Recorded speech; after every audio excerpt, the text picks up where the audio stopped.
Konuşsam anlatamam. Kelimeler çaresiz. Bilir beni yaradan, yandım öyle nedensiz.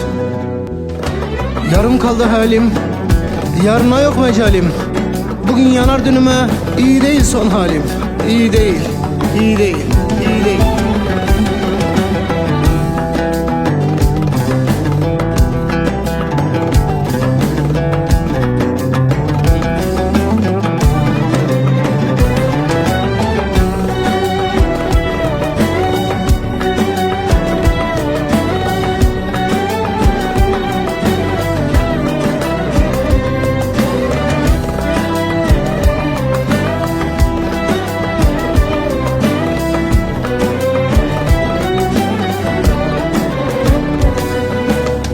Bahar gelmiş neyime, sensiz ayaz bendeki.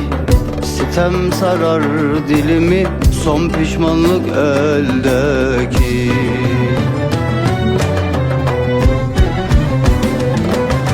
Konuşsam anlatamam, kelimeler çaresiz.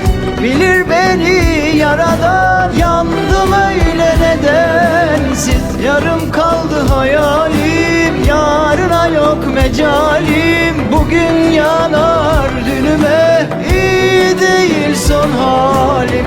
Konuşsam anlatamam, kelimeler çaresiz. Bilir beni yaradan, yandım öyle nedensiz. Yarım kaldı hayalim, yarına yok mecalim.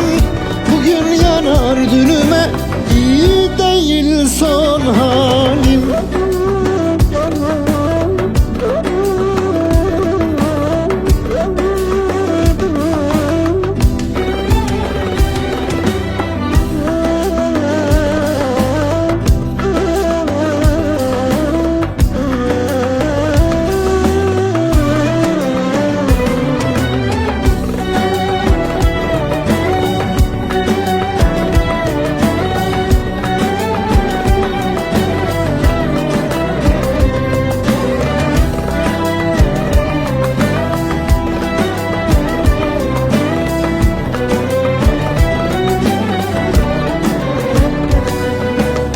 Senden sonra bende hayat kalmadı.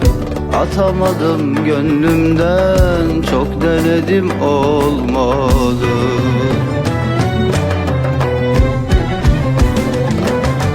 Konuşsam anlatamam, kelimeler çaresiz. Bilir beni yaradan, yandım öyle nedensiz. Yarım kaldı hayalim, yarına yok mecalim. Bugün yanar dünüme, iyi değil son halim. Konuşsam anlatamam, kelimeler çaresiz. Bilir beni yaradan, yandım öyle nedensiz. Yarım kaldı hayalim, yarına yok mecalim. Bugün yanar dünüme, iyi değil son halim. Konuşsam anlatamam, kelimeler çaresiz. Bilir beni yaradan, yandım öyle nedensiz. Yarım kaldı hayalim, yarına yok mecalim. Bugün yanar dünüme, iyi değil son halim.